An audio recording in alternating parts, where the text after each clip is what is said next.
everyone. Welcome to this episode of The Five. If you've been following along with all of these episodes, then you might remember a few weeks ago we talked about how vital your role is on the Dream Team and really helping people connect and make sure that this becomes a church community that they can get involved with. We talked about whether you're greeting or whether you're doing sound or kids check-in, whatever it is that you do, most of the time people actually decide whether or not they're going to stay and build friendships and become a part of who we are here at Sun City Church long before the worship ever starts or they experience the preaching at all. And so it was interesting to me that yesterday I met a woman who was here for the very first time. Somebody had invited her, and she actually grew up in a family where all of her family members, immediate family, are all atheists. So she had no church background at all, and just recently some things inside of her life had led her to start exploring, like, hey, is there a God? And if there is a God, how do I get to him? And so she's been kind of going to other churches, exploring some different religions, and somehow happened to show up at Sun City Church just yesterday. And I found her right before service was about to start and started asking her some of the typical questions like, hey, who are you? How did you get here? Is this your first time?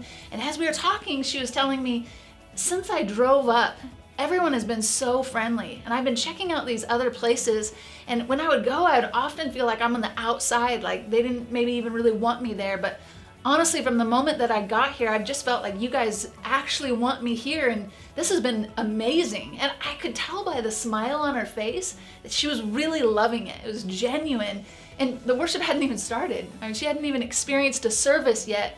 We're just sitting there talking before the service began.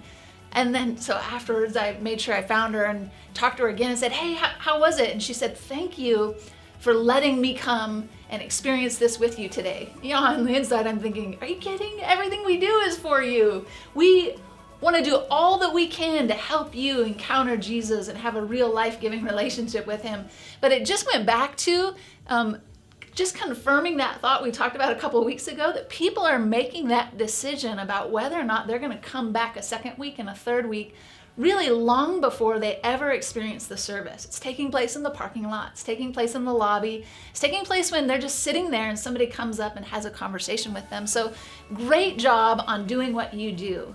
And it just leads me kind of into our big idea for this week, is that there has to be an underlying motivation for why it is we do what we do. And I was just listening to a guy who was in the nuclear Navy for a long time, and he was kind of relaying his experience inside of that and the culture of excellence that they had to have when they were a part of that Navy team that they were working on. And he said one time his boss sent him out and he said, I want you to just watch this freighter that's going to get ready to go out to sea. They're going to be gone for 6 months, and I just want you to watch how they prepare and what they do to get ready to leave. And so he goes down to the docks and he spends the whole day watching.